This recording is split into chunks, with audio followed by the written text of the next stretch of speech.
truth.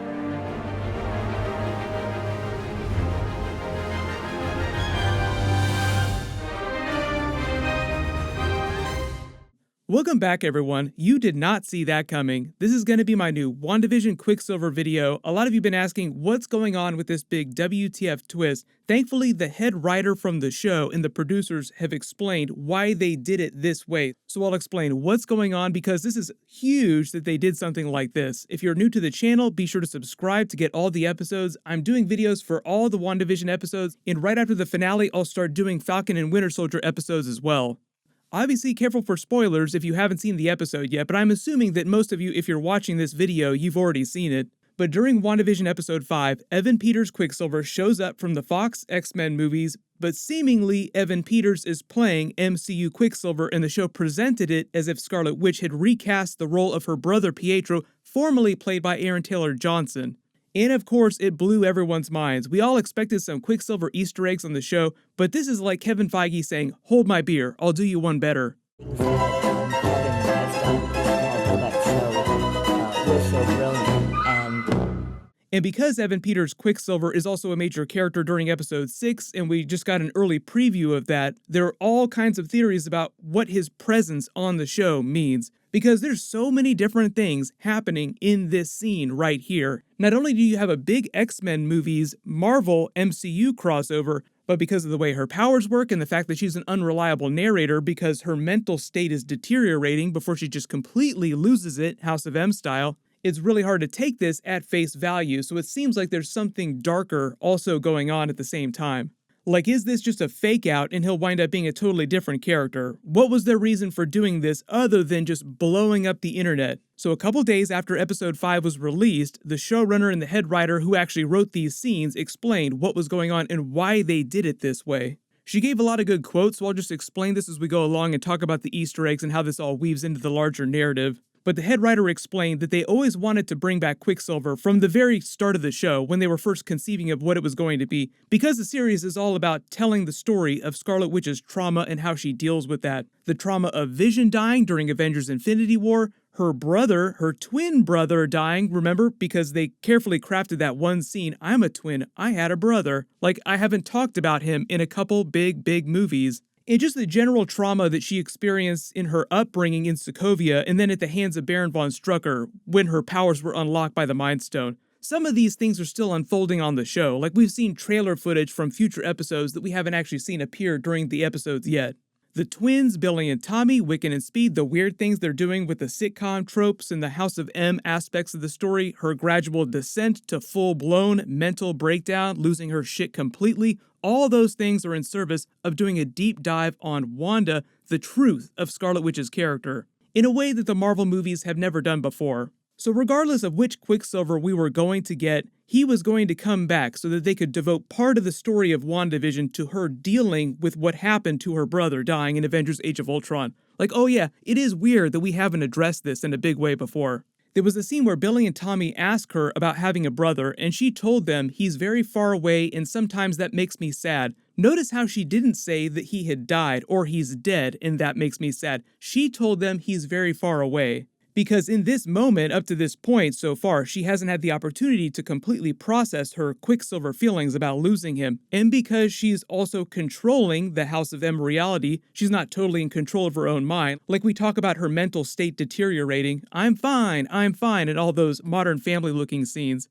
There are a lot of things that happen on the show, her altering reality or creating things, changing things on the fly. Sometimes she changes things on purpose, like when you see her point at things, like she's doing the Bewitched stuff in the first couple of episodes like Samantha. Then there are other times on the show we've noticed where she changes things and she didn't mean to do it, or she wasn't thinking about it consciously. So a lot of what's happening right now as she's slowly deteriorating is things are happening around her subconsciously. She doesn't really understand how her cosmic powers are affecting the reality of Westview. Like she says when Evan Peters' Quicksilver rings the doorbell, she didn't mean to do that. She tells Vision, I don't know how all of this started, talking about everything that's happening inside this House of M reality. She says she didn't make the doorbell ring just to avoid the difficult emotional conversation they were having. I didn't do that. I don't know what's going on. But that's kind of a lie. She's not totally being truthful. She did make some of this happen. Her subconscious willed it to happen because she spent all afternoon thinking about Quicksilver, thinking about death. Like the way that normal people in real life try to avoid dealing with difficult emotions, difficult thoughts, and then those manifest in weird ways later on without you completely realizing it. So her mind is telling her basically that she needs to deal with this finally. So Quicksilver, boom, appears, just not the Quicksilver you expected. Did not see that coming.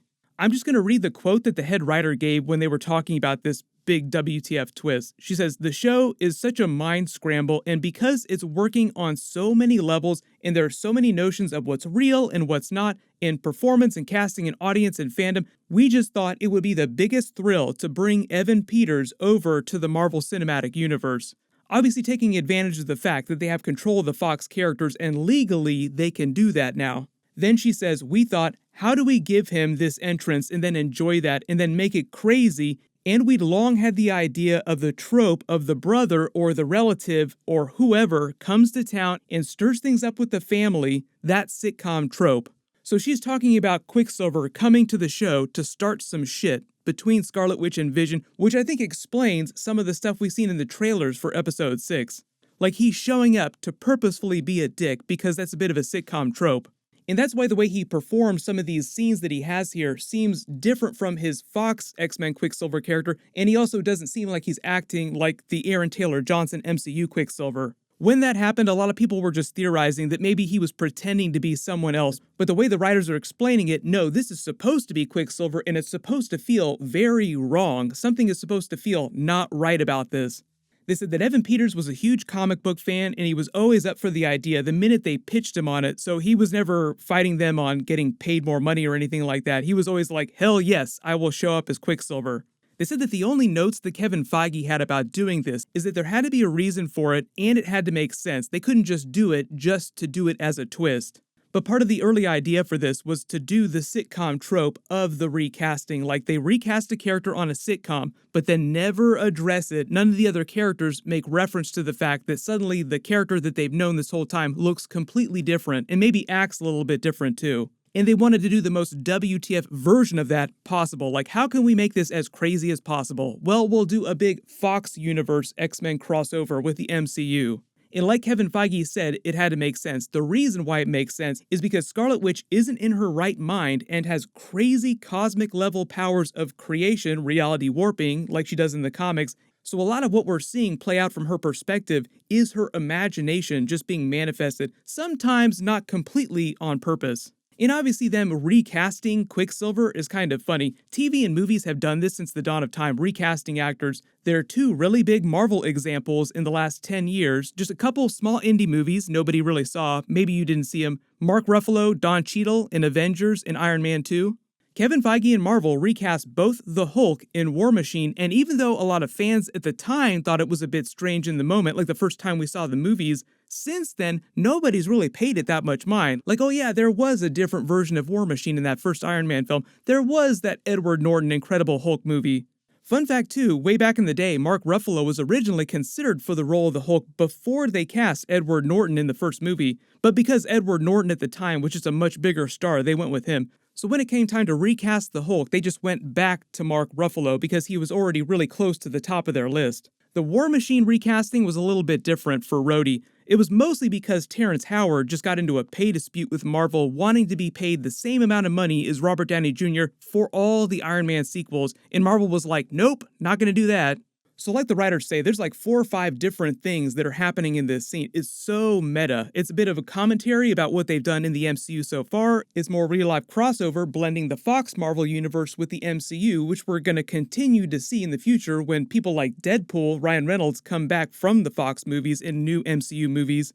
And it's also meant to hype up the fact that Scarlet Witch is slowly kind of losing control of what's happening around her. And she's an unreliable narrator. You're meant to not trust this as real, like something is definitely wrong here. They also clarified that Scarlet Witch's reaction when she first opens the door and her eyes go all wide, she also kind of can't believe it and starts to sense that something's not right, like Vision has been talking about for the past couple of episodes. But before this moment, she's just kept brushing past it, rewinding things. She's been trying to avoid the truth this whole time. Like she's been trying to drink her own Kool-Aid, believing the lies that she's fabricating into reality with her powers. But also at the same time, she's speaking the truth when she's talking to Vision, saying that she doesn't understand how any of this is happening or unfolding, And the reason for that is just because even Scarlet Witch doesn't totally understand how powerful she is and how her powers work. The background cosmic radiation, the power of creation, the power of the Infinity Stones. So just to be clear, in the context of the WandaVision series, Evan Peters really is meant to be the recast version of MCU Quicksilver.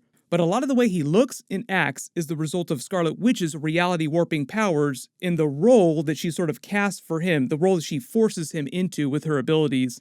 Remember how Monica Rambeau talked about it? They all feel this overwhelming presence of Scarlet Witch's mind pressing down on them, forcing them into these roles. So essentially, she's low-level emceeing the entire town, the way she emceed all those guards when she was going up against the Sword Agents.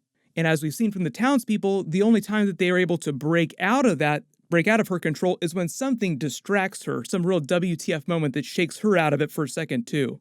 Then when the writers say that Wanda is also starting to finally realize that something is really going wrong when Quicksilver shows up, they're supposed to deal with that more during episode 6. And like I said, the fact that he's acting really mean towards Scarlet Witch and Vision is on purpose. It's meant to be a sitcom trope. Like the super edgy brother comes in to mix things up with the family on purpose, just to create drama for the sake of drama. But because this is Marvel, this is the MCU, there's obviously going to be a whole bunch of Easter eggs.